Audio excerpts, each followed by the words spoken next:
Welcome to part 3 of the production videos. So in part 3 we're looking at long run production theory. So we're jumping from the short run where we did production theory, then we related that to short run costs. We're now going to, well, how will output and costs behave in the long run? And we're going to just do this through diagrams rather than diagrams and numbers this time. Okay, so let's look back at what we did before. So before we got this far, we created an average total cost curve, and of course there was on the average total cost curve a marginal cost curve that went through like that, okay, and that was a point of productive efficiency, okay.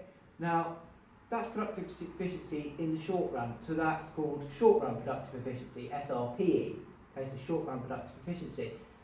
Now that's all very well, okay, and you might well increase the size of your firm until you reach that output point where your costs are the lowest possible point. Brilliant, optimal production. But if you increase output further, your average cost will start to rise.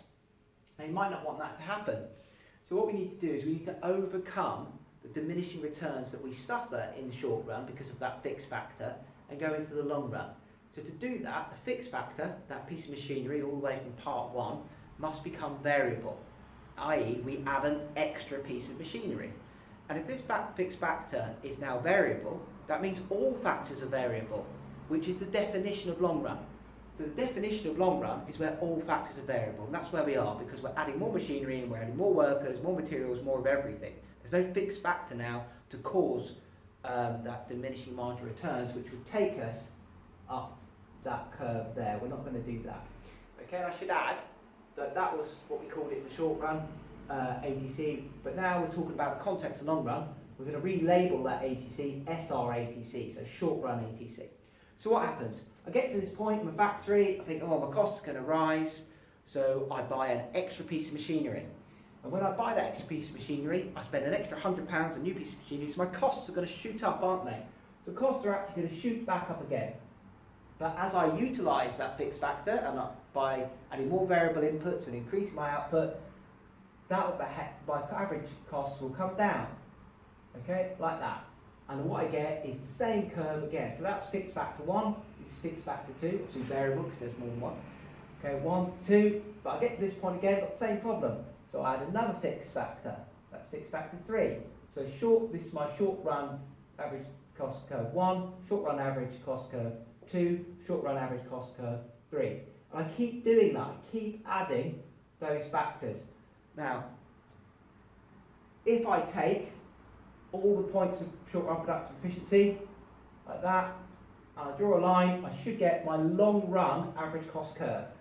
Okay, so in the long run, where all these factors are variable, I take the line, all the production efficient dots, take like an average, and there's my line, comes down like that. Okay? And what will eventually happen is it will go flat and come back down again. Sorry, come back up again, I should say. So if I do all my fixed factors like that, that'll go all the way around that. Okay? And those little curves, those mini curves, are all the average total cost curves from part 2. And we call them the short run average total cost curve all the way around, take an average of the productive efficient points, that gives us the long run average total cost curve.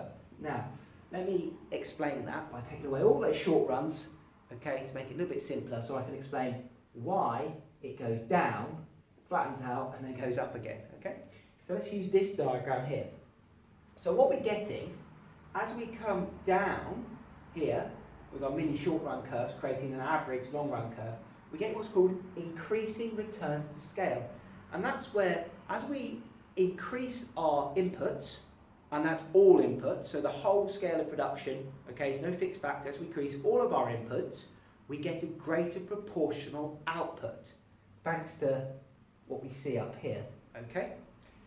So because we get a greater proportional output relative to our increase in inputs, our average costs must be coming down, because I'm getting more out than I put in, okay? So therefore costs come down. And when costs come down as output increases, that's known as economies of scale. Okay, so we get economies of scale, and the definition of economies of scale is where output increases, average total cost comes down. And that's what happened there. So increasing returns leads to economies of scale come down our curve. Then we've got this flat section here. So This flat section from here to here is called constant returns to scale, and that means that you're getting the same proportional output to input.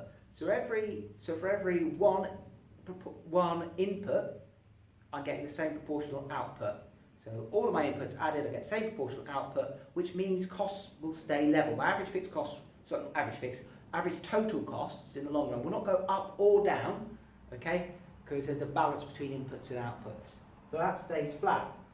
But eventually, what happens is you'll get decreasing returns to scale, okay? And that's to do with diseconomies of scale. And economies and diseconomies of scale you would have learned about earlier in the course, or you might do later in the course, depending on where you're learning, okay? But you get diseconomies of scale because you're now going to get decreasing returns to scale. So as we add more variable input, we get proportionally less output, okay? So a 10% increase in input might lead to maybe only an 8% increase in output. So if you get less output you're putting in, your average total costs must be rising, okay? It's because of diseconomies of scale, and the definition of diseconomies of scale is as output increases, average costs rises. So we get this effect here, okay? So let me explain a little bit more about this. So this whole flat area there, where you over this output, so this output point could be, I don't know, 1 million units. This output could be 10 million units. From 1 million to 10 million units, your average total cost stays flat, stays the same. So your average total cost could be £1, and it doesn't matter if you're producing 1 million units or 10 million units, your average total cost is £1. It doesn't make any difference.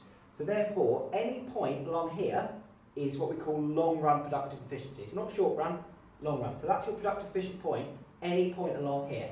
Okay, any output from 1 million to 10 million, long-run production efficiency.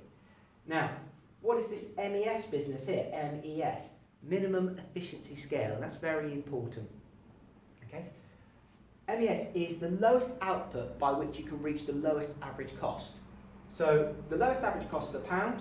The lowest output I can reach that at, as I said earlier, it was 1 million units. Not written that very well, so 1 million units there. That's 1 million units, should have written it down there.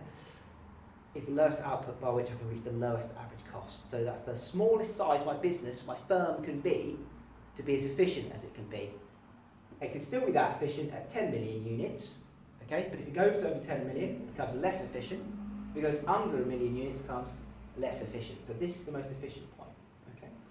And that MES point and this long-run productive efficiency will be important to the efficiency and the market structure of the firm, which we will now cover in the next video. So look forward to part 4 about how this relates to market structures.